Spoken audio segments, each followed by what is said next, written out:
and one of the most quoted or commented on scholars of Islam. But in the view of this report, this guy's view of, quote, suicide bombing is a legitimate form of self-defense has landed him in trouble with Western Europe. But it's an underlying sentiment among many in the Middle East that oppression deserves such a response. Okay, so, well, all right, so he believes that to stop oppression, you need to blow things up. Well, how very 1776? Well, let's do a couple of things. Let's find out how influential this guy really is, and then look into the rest of his words. What does he really believe? Okay, how influential is he? Well, he has a weekly television show in the Middle East, and it's called Sharia and Life. Remember, Sharia is the law in which you would live under if you were an Islamic state. Sharia. Sharia and Life. It's watched by 40 million people every single week. Now, to put that into perspective, that is Game 7 of the World Series every single week. Okay, so people watch him, but does he have any juice, any pull? Well, do you remember the riots in Europe with the Danish cartoon of the Prophet Muhammad that caused all the trouble? Remember this? That's this guy. When you have the ear of 40 million people each week, that's a lot of power. So if you get upset at something as silly as a cartoon depicting Muhammad in a way you don't like it did, and he spoke out about in 2006, well, you got a problem. He, in 2006, saw the cartoon and decided to call for an international day of rage. That's him. Muslim Brotherhood. It helps to contribute to all of this if you have 40 million people. But now let me give you a taste of what you'll encounter on his weekly show. He says, on the oppressive, and please read the bottom of your screen, this is important stuff. On the oppressive Jewish and Zionist people, here's what he says. سلط عليهم طوال التاريخ من يؤدبهم نتيجة إفسادهم. آخر تأديب كان تأديب هتلر.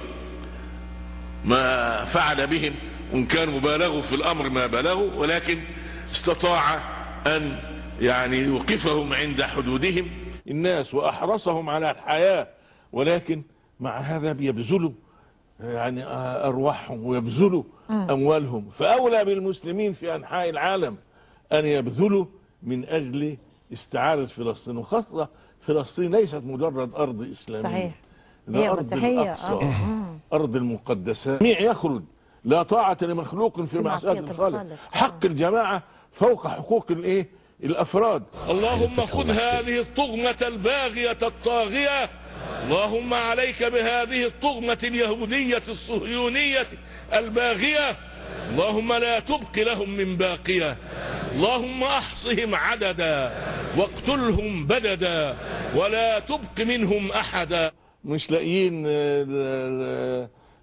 قنابل فالشخص بيقنبل نفسه يجعل من نفسه قنبلة بشرية. هذا مضطر.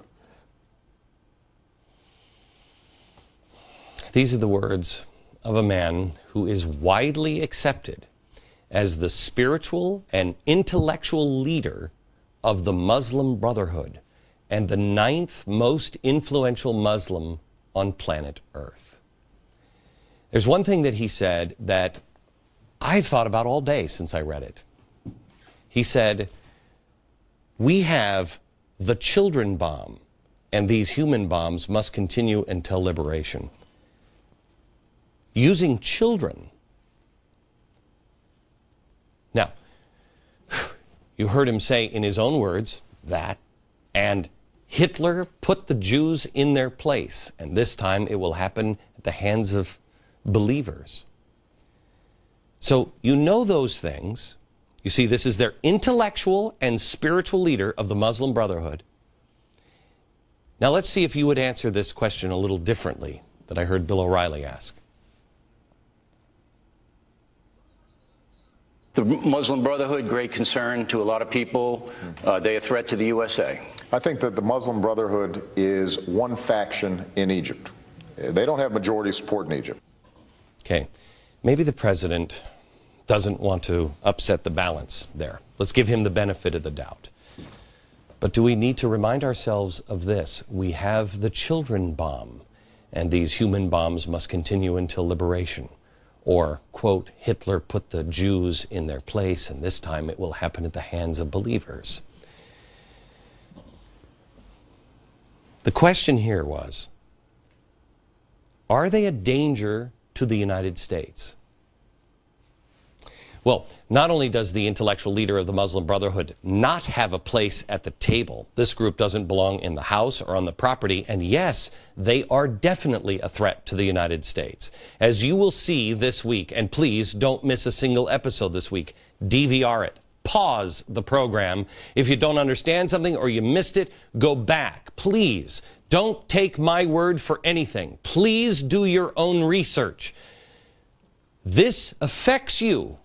When Bill O'Reilly asks the question, are they a danger? The answer is yes. Is the Muslim Brotherhood a danger? Yes. Why? Because the man who does Sharia and life for 40 million people every single week and is their spiritual and intellectual advisor is influencing our country as well. You see, he is the chairman of the Michigan-based Islamic American University. He is listed as an IAW faculty member. Michigan. IAW is the subsidiary, or IAU is the subsidiary of the Muslim American Society, which is based in Alexandria, Virginia. MAS is Muslim Brotherhood. You got it? They have 50 chapters nationwide. And it is based there in Virginia. And there they all are. That's the Muslim Brotherhood in the U.S. He is their spiritual and intellectual leader. Now, why would the Brotherhood have their own university with this guy leading it? Well, here's an article today from Reuters. I want to show you this. It's on how the tide is turning towards the Muslim Brotherhood. Now, in this interview, they interview a leading figure of the Brotherhood. He's been in and out of jail for 30 years in Egypt. He escaped during the riots and the protests last Sunday. He was one of the 34 Brotherhood who escaped after being put in jail because he was making preparations for the protests. Protests, he now says, the group has been active in organizing. The Brotherhood has been active in organizing these riots.